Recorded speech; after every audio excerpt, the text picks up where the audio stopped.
दोस्तों, आपसे गुजारिश है कि इस चैनल को सब्सक्राइब करें ताकि आपको हमारे नावल की अक्सात रोज़ाना मिलती रही। तो चलते हैं स्टोरी की तरफ।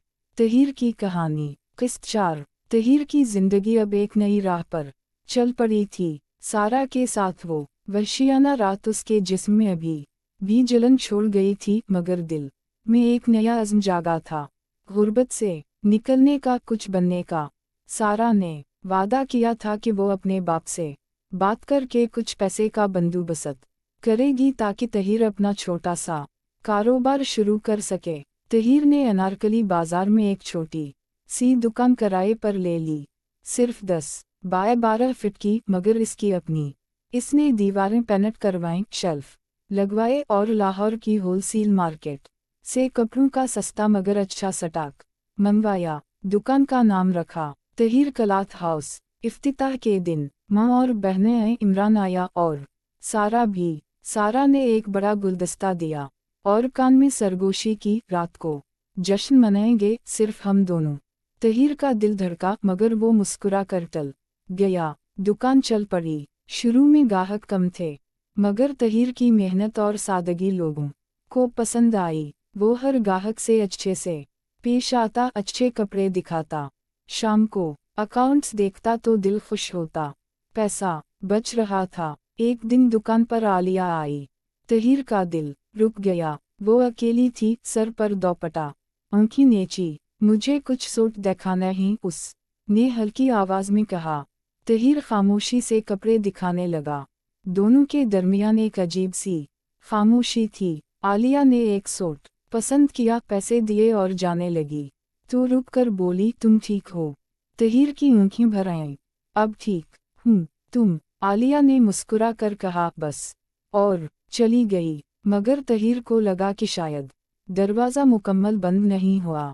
वो आलिया को खुफिया तौर पर मदद करने लगा, इस के घर वालों को पता ना चले तो इस की नौकरानी के जरिए कभी कपड़े कभी पैसे पहुंचाता। सारा रोज़ दुकान पर आती। वो तहीर की पार्टनर बन चुकी थी। दुकान के पीछे एक छोटा सा स्टोर रूम था जहां सामान रखा जाता। एक दिन दोपहर में जब दुकान खाली थी, सारा अंदर आई और दरवाज़ा बंद कर दिया। आज जश्न मनाना है, उसने वहशी मुस्कुराहट के साथ कहा। तहीर ने मुज़ाहमत की कोशिश की। सारा, यहाँ नहीं, कोई आ जाएगा। मगर सारा ने उसे दीवार से लगा दिया। मुझे खतरा पसंद है, उसने तहीर की शर्ट के बटन खोले, इस की छाती पर धंध गाड़ दिए। तहीर का जिस्म फौरन जवाब देने लगा। सारा ने घुटनों के बल बैठकर तहीर की पतलून खोली, इसकी मर्दांगी बाहर निकाली और मुंह में लेकर जोर जोर से चूसने लगी, गले तक अंदर ले जाती हुई। तहीर की गरज निकल गई। उसने सारा के बाल पकड़ लिए और उसके मुंह में धक्के मारने लगा। फिर सारा खड़ी हुई, अपनी स्कर्ट ऊपर उठाई, पैंटी नहीं थी, और तहीर की तरफ पुश्त करके दीवार से लग गई पीछे से। अभी मुझे चौदू। तहीर ने एक झटके से अंदर घुसाया। सारा की चीख स्टोर रूम में गूंजी।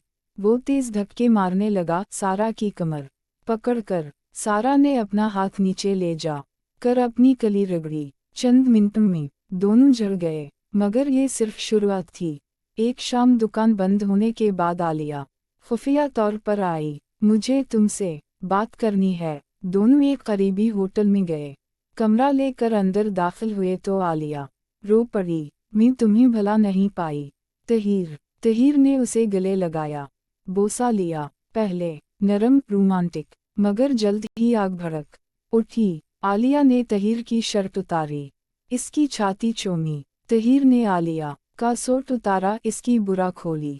आलिया की छातियाँ नरम और गोल थीं, गुलाबी नोकीं। तहीर ने इन्हें चौसा, हल्के से काटा। आलिया की आही निकलने लगी। वो बेड पर गिर गए। आलिया ने तहीर की पतलून उतारी, इसकी मर्दांगी को हाथ में लिया, शर्माते हुए चूमा। फिर तहीर आलिया की टांगों के दरमियान आया, इस की पैंटी उतारी। आलिया की जगह नरम गीली। तहीर ने जबान से चाटना शुरू किया। आलिया पागल हो गई। आह!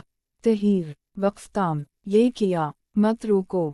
फिर तहीर अंदर दाखिल हुआ, पहले आहिस्ता फिर तेज आलिया की चीखें जोर से, मुझे तुम्हारी चाहिए। ये रोमांटिक था, मगर जल्द ही जंगली हो गया। आलिया ने तहीर को ऊपर किया, कमर हिलाई। दोनों पसीने से शराबवर इंतहा पर पहुंचे तो आलिया तहीर के गले लगकर रो पड़ी। मैं तुम्हारी हूँ। मगर ड्रामा खत्म ना हुआ। राबिया वापस आई। वो दुकान पर आई और तहीर को देखकर मुस्कुराई। मुबारक हो नई दुकान। मगर आंखों में शरारत थी। शाम को उसने फोन किया, मिलना है वरना आलिया को सब बता दूंगी कि तुम सारा के साथ भी। तहीर मजबूरा मिला। राबिया ने एक वीरान जगह पर बुलाया, एक पुराने घर में। वहाँ सारा भी थी। राबिया ने कहा, आज 3 सोम, तुम, मैं और सारा।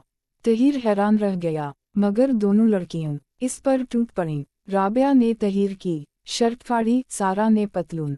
दोनों ने मिलकर इसकी मर्दांगी चूसी। बारी बारी मुंह में लिया, जबान घुमाई। तहीर की चीखें निकल गईं। फिर राबिया बेड पर लेट गई, टांगें चूड़ी करके, मुझ में दाखिल हो जाओ। तहीर अंदर घुसा तो सारा पीछे से तहीर की पुश्त चाटने लगी, उसकी गिंदों को चूसने लगी। राबिया चीख रही थी, जोर से, फाड़ू। फिर सारा ने राबिया के ऊपर चढ़कर 69 पोजीशन बनाई। दोनों एक दूसरे की जगह चाटने लगी। तहीर पीछे से सारा में दाखिल हुआ, तेज धक्के मारता रहा। कमरा चीखों आहूं गिरजों से भर गया। राबिया ने एक बड़ा डल्डू निकाला और सारा की पिछली जगह में डाल दिया, जबकि तहीर सामने से धक्के मार रहा था। सारा पागल हो गई, दोनों तरफ से मर गई मैं। तहीर ने राबिया को पलटा, कुत्ते की तरह पीछे से 14, जबकि राबिया सारा की जगह चाट रही थी। सारा तहीर की गिंदों को चूस रही थी। तीनों जिसमें एक दूसरे से जुड़े, पसीना रस चीखें। बिलाखिर तीनों एक साथ झड़ गए। तहीर का गरम रस राबिया के अंदर, सारा का जिस्म लरसता रहा। राबिया की चीखें रुक नहीं रही थीं। दोनों लड़कियां तहीर के ऊपर गिर गईं, सांस फूले हुए जिस्म पर सुर्ख निशान, काटने के, नोचने के। राबिया हंसी, अब तुम हमारे गुलाम हो, जब बुलाएं आओगे। तहीर खामोश था। जुर्म, लज़्ज़त, खौफ सब मिले जले, मगर कारोबार चल रहा था। दुकान का कारोबार बढ़ रहा था। वो सोचता, शायद ये कीमत है कामयाबी की। रात को घर आया तो हमने पूछा, बेटा थका हुआ लग रहा है। तहीर मुस्कुराया, बस अम्मू काम ज्यादा है। मगर दिल में तूफान था। आलिया की मोहब्बत, सारा की वहशी लज़्ज़त, राबिया की ब्लैकमेल। जिद्दोजहद का आगाज हो चुका था, कारोबार की, जिंदगी की और अपने आप से। तहीर नहीं जानता था कि ये सफ़र उसे कितना ऊपर ले जाएगा या कितना गिरा देगा। दोस्तों, कैसी लगी आपे को आज की कहानी? उम्मीद है कि पसंद आई होगी। आपसे गुजारिश है कि अगर पसंद आए तो कमेंट और लाइक ज़रूर करें।